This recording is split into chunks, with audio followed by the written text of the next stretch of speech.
राधे राधे महाराज जी।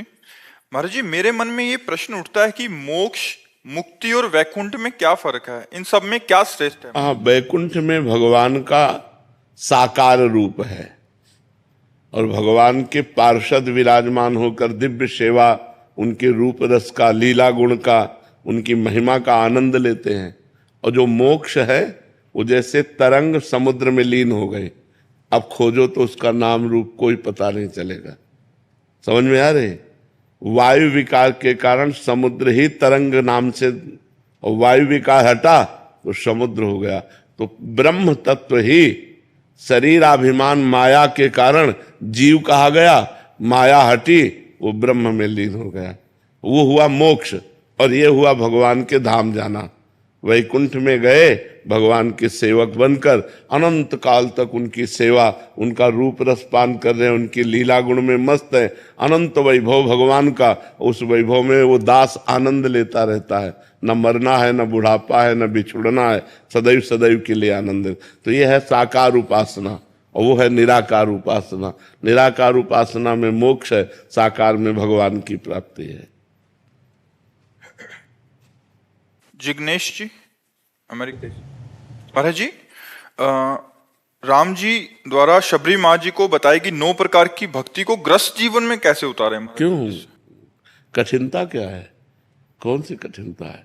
महीना 15 दिन में जब कभी समय मिले एक आध दिन के लिए, तो जहां आसपास संत हो वहां चला जाए और उनके श्रीमुख से भगवान की जो चर्चा सिद्धांत तो सुने, उसे खूब मनन करे।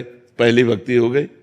प्रथम भगति संतन करि संगा, दूसरी रति मम कथा प्रसंगा। जहां भगवान की चर्चा होती हो वहां दैन्य भाव से जाके प्रणाम करके खूब एकाग्रता पूर्वक भगवान की कथा सुने। जहां जहां भगवान की चर्चा सुनने को मिले तो जाना चाहिए। कोस 2 कोस में भगवान की कथा हो रही हो तो अगर हमारे पास साधन नहीं तो हम पैदल जाएं। एक एक पैर जो हम चलेंगे वो तीर्थों के समान हमें पवित्र कर देगा, क्योंकि हम भगवान की कथा सुनने जा रहे हैं। तो दूसरी भक्ति है भगवान की कथा सुनना। गुरुपद पंकज सेवा तीसरी भक्ति अमान। फिर गुरु का वर्ण कर ले और गुरु की आज्ञा के अनुसार चले, नाम जप करे, गुरु जी के चरणों का सेवन करे, मान रहित होकर, तो गुरु भक्ति हो गई। चौथी भगत मम गुण गण करे कपट तजगान। भगवान के लीला गुणों का घर में गायन करो, रामचरितमानस पढ़ो, भागवत पढ़ो, भगवान के कथा सुनो। 4 भक्ति हो गई। मंत्र जाप मम दृढ़ विश्वासा, पंचम भगत सुवेद प्रकाशा। जो गुरु जी ने मंत्र दिया है, दृढ़ विश्वास के साथ भगवान पर दृढ़ भाव रखकर गुरु मंत्र जब, वो 5वीं भक्ति हो गई।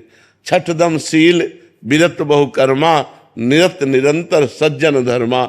जो संत जन आचरण बताते हैं उन आचरणों को करो, शीलवान चरित्र पवित्र रखो और बहुत सांसारिक कर्मों से निवृत्त रहो। व्यर्थ के कार्य मत करो, जैसे गेम खेलना, ताश खेलना, नाना प्रकार की जो व्यर्थ के कार्य हैं उन प्रपंच से दूर रहो। अपना काम किया, भगवान का भजन किया, धैर्य पूर्वक अगर जो कर्म कर रहे हैं भगवान का चिंतन करते हुए करें और भगवान को समर्पण कर दे, वो छठी भक्ति हो गई। सातों सम मोहिमय जग देखा, मोते अधिक संत कर लेखा। 7वीं भक्ति है पूरे संसार को सिय राम में सब जग जानी, करो प्रणाम जोरी जुग पानी। सब में भगवान विराजमान ऐसा, और संतों को भगवान से भी बढ़कर देखे।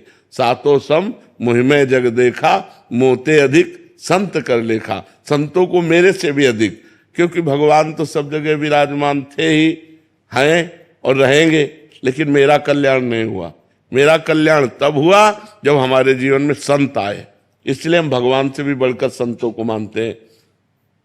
8 जथा लाभ संतोषा, सपने उन्हें देखे पर दोषा।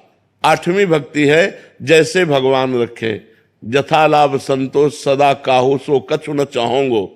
भगवान जैसे रखे मैं उसी में राजी, किसी से कभी मांगेंगे नहीं, किसी से कभी हम सहयोग नहीं मांगेंगे। जैसे भगवान हमें रखे वैसे। 8वीं 8 जथा लाभ संतोषा, और सपने नहीं देखे पर दोषा।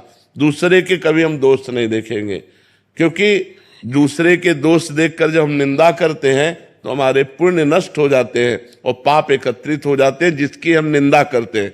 पर निंदा के किए थे आवत नहीं कछु हाथ, मूर्ख पर्वत पाप को ले चल अपने साथ। तो हम किसी का दोष दर्शन न करें, दोष वर्णन न करें और दोष सुने ना, ये हमारी 8वीं भक्ति होगी। नवम सरल सब संचल हीला, मम भरोसे ही हरस न देना। 9वीं भक्ति है सरल स्वभाव न मन को तिलाई। सरल स्वभाव हो, किसी के साथ छल ना करे, भगवान पर दृढ़ भरोसा रखे। और 9वां एको जिनके हुई, पुरुष नारी से चराचर कोई भी हो, अगर 9 में एक भी भक्ति हो तो भगवान को प्रिय। फिर सबरी जी में तो 9 भक्ति विराजमान थी। तो अब हमें ये बताओ गृहस्थी में इसमें कौन सी भक्ति नहीं धारण की जा सकती? आराम से 9 भक्ति धारण की जा सकती है। समझ पाए आप? कमला जी पठानकोट। जय जय श्री श्री हरिवंश महाराज जी, राधे राधे। आपके चरणों में कोटि कोटि नमन। महाराज जी, ना जाने मुझसे कौन सा अपराध हो गया है कि मेरा पाठ चलते चलते रुक सा गया है। ना ही वो पहले जैसा खिंचाव रहा, ना ही अच्छे से ध्यान लगता है। मन हर समय जलता रहता है। महाराज जी कृपया करके बताएं अब मैं क्या करूं? 2 बातें हैं, जिसको देख लो, जिसका भी प्रश्न हो।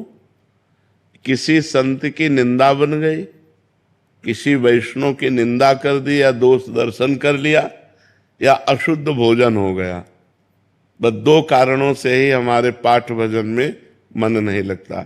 अशुद्ध भोजन से 2-4 दिन फर्क पड़ेगा, लेकिन संत वैष्णव अपराध से जीवन भर फर्क पड़ेगा।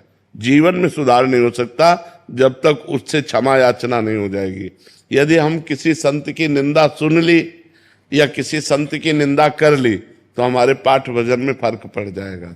ये आप ढूंढ लो कि कहीं किसी संत भगवान की निंदा तो नहीं सुन ली, कहीं किसी संत भगवान के प्रति दोष दर्शन तो नहीं हो गया। अगर ये नहीं है तो भोजन में सुधार कर लो। बस इसी से हमारे भजन में फर्क पड़ता है, और फर्क नहीं पड़ता। और दूसरी बात है कि आपकी अवस्था है वृद्धावस्था। इस अवस्था में भी बुद्धि क्षीण होने लगती है, बुद्धि की प्रवीणता शिथिलता में बदल जाती है। तो कहीं ऐसा तो नहीं है कि अवस्थागत दोष के कारण मन न लगता हो, तो फिर संत दर्शन में कहीं दोष दर्शन हो गया, संत निंदा सुन ली, कोई वैष्णव अपराध बन गया, तो समझ ही नहीं आती। मैं सोचती हूँ, पता ही नहीं चलता क्या करूँ। अगर किसी से हमारा कोई दोष दर्शन हो, भगवान को साक्षी करके पूछिए तो जरूर बता देंगे। छोटी सी भी बात संत के प्रति दोष दर्शन की, जैसे एक परिचय के संत थे तो बिहारी जी गए दर्शन करने, तो वहां एक समोसा बट रहे थे, कोई बांट रहा होगा, तो एक संत लिए, खाए और फिर तो दबका दिया। समोसा देने वाला बार बार मांगता है। तो जो संत गए थे तो उन्होंने देखा कि तो बहुत अच्छे संत, हम इनको मानते थे, तो समोसा बार बार मांग के खा रहे हैं। बस इतना सोचा था। और जब लौट के आए तो हमारे गुरुदेव भगवान लाडली कुंज थी उसमें विराजमान थे। उनका तुम्हारे शरीर से दुर्गंध आ रही। तो उनका महाराज जी हम साबुन नहीं लगाते। उनका नहीं, ये दुर्गंध नहीं, कोई अपराध करके आ रहे हो। हमारे गुरु जी सिद्ध महापुरुष। तो उनका महाराज जी अपराध, तो बोले वैष्णव अपराध। बोले महाराज जी वैष्णव अपराध हम किसी से मिलते ही नहीं, किसी से कोई मतलब। बोले नहीं, याद करो कोई वैष्णव अपराध। तो कहा अभी अभी एक दोष दर्शन हुआ।